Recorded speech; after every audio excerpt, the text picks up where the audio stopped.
And there you have it, our very own formula to calculate the total based on the subtotal that was provided and the class that they're in.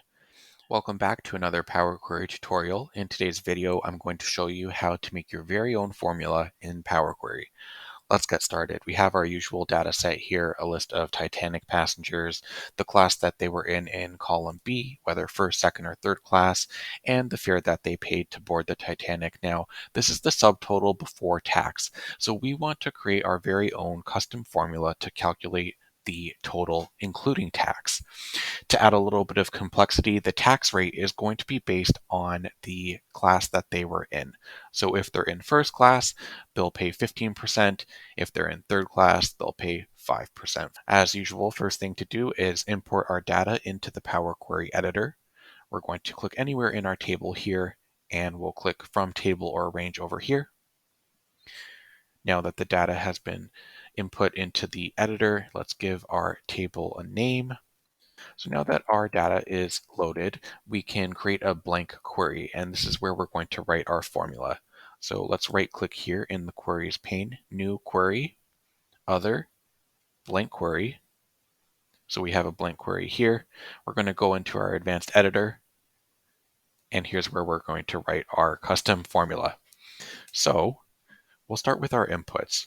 So in a couple of brackets here, what do we need to calculate the total? We need the subtotal, and we need the class that they were in. Follow that by an arrow here, and after the arrow, that's where we're going to define some of our parameters. So let's use the let statement here. We're going to let the first class tax rate equal 15%, comma, second class tax rate 10%, and the third class tax rate can be 5%. We'll give them a break. So now that we've defined our tax rates here, we can calculate our total. So we'll just write total is going to be equal here. And now we said that our total or our tax rate was going to be dependent on the class that they were in. So here's where we need an if statement. If class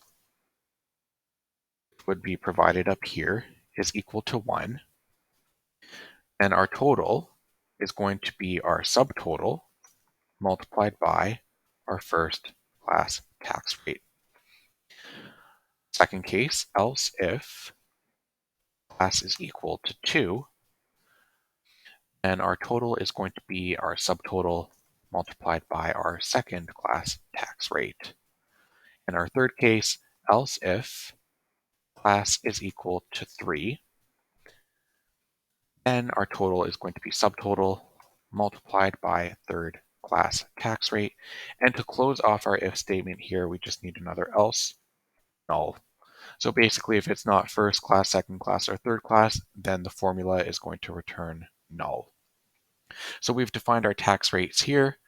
We've defined how we're going to calculate the total based on the tax rates and the class that they're in. And we will close out our let statement with an in. Just on the line here, we'll write in